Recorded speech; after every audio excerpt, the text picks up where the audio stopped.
Welcome to Edutech Niranjan YouTube channel. আপনি যদি driving licence রিনিউয়ালের জন্য অনলাইনে অ্যাপ্লাই করে থাকেন এবং সেটি যদি কোথাও ভুল হয়ে থাকে, এই ভুল হওয়ার কারণে আপনার এমবিএ অফিস থেকে ভেরিফাই হচ্ছে না, তাহলে আপনাকে সেটা ক্যান্সেল করে আবার নতুন করে অ্যাপ্লাই করতে হবে। তো কিভাবে ক্যান্সেল করবেন সেই নিয়ে আজকের ভিডিও। প্রথমে গুগলে যাবেন, পরিবহন সেবা যে লিখে সার্চ করলে এই পেজটা ওপেন হয়ে যাবে। এখানে অনলাইন সার্ভিসের আন্ডারে দেখুন রয়েছে ড্রাইভিং লাইসেন্স রিলেটেড, এইখানে ক্লিক করবেন। এখানে ক্লিক করার পর এই পেজটা ক্রস করে দেবেন। তারপর এখান থেকে স্টেট সিলেক্ট করবেন। নিচে স্টেট আমি ওয়েস্ট বেঙ্গল সিলেক্ট করলাম। করার পর এখানে দেখুন এটা আমি স্কিপ করে দিলাম। এখানে দেখুন রয়েছে আদার সার্ভিস অপশানে যাচ্ছি। এই দেখুন ক্যান্সেল অ্যাপ্লিকেশন অপশানে ক্লিক করলাম। ক্যান্সেল অ্যাপ্লিকেশনে ক্লিক করার পর এখানে application number, date of birth দিয়ে ক্যাপচা দিয়ে সাবমিট অপশানে ক্লিক করব। তো আমি এগুলো পুট করছি আগে। আমি এখানে অ্যাপ্লিকেশন নাম্বারটা দিয়ে দিলাম, ডেট অফ বার্থ দিয়ে দিলাম। এবার ক্যাপচাটা দিয়ে সাবমিট অপশানে ক্লিক করলাম। দেখুন নিচের দিকে রয়েছে ক্যান্সেল অ্যাপ্লিকেশন একটা অপশান। এখানে আমি যে অ্যাপ্লিকেশন করেছিলাম তার ডিটেলস শো করবে।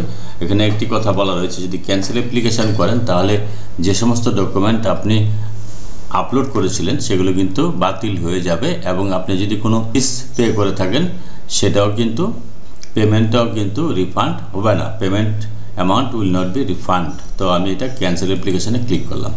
এবার হচ্ছে প্রসিড ফর ক্যান্সেল অপশানে ক্লিক করলাম। এখানে একটা মোবাইলে ওটিপি আসবে, ওটিপিটা এবার আমি পুট করছি। যদি ওটিপি না আসে তাহলে আপনি দেখবেন মোবাইলে আপনার ডিএনডি সার্ভিস অ্যাক্টিভেট করা আছে কিনা। ডিএনডি থাকলে ওটিপি মেসেজ আসবে না।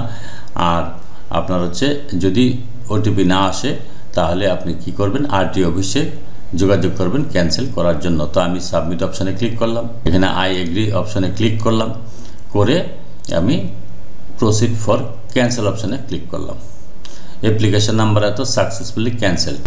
তো ক্যান্সেলড হয়ে গেছে। এবার আমি নতুন করে আবার আবেদন করব। এইভাবে আপনারা যদি কোনো অ্যাপ্লিকেশান ভুল হয়ে থাকে বা এমবিএ অফিস থেকে যদি বলে যে আপনার এটা ভুল হয়েছে, এটা ভেরিফাই হচ্ছে না, আপনি এটা ক্যান্সেল করে আবার নতুন করে অ্যাপ্লাই করুন। সেই ক্ষেত্রে আপনি যদি ফিস পেমেন্ট করে থাকেন সেই ফিস পেমেন্টটা কিন্তু মার যাবে, অর্থাৎ ফরফিট হয়ে যাবে। এইভাবে আপনারা অ্যাপ্লিকেশন ক্যান্সেল করতে পারেন। যদি ভিডিওটি ভালো লাগে please like, share and subscribe this channel to get notification off the next update. Thanks for watching this video.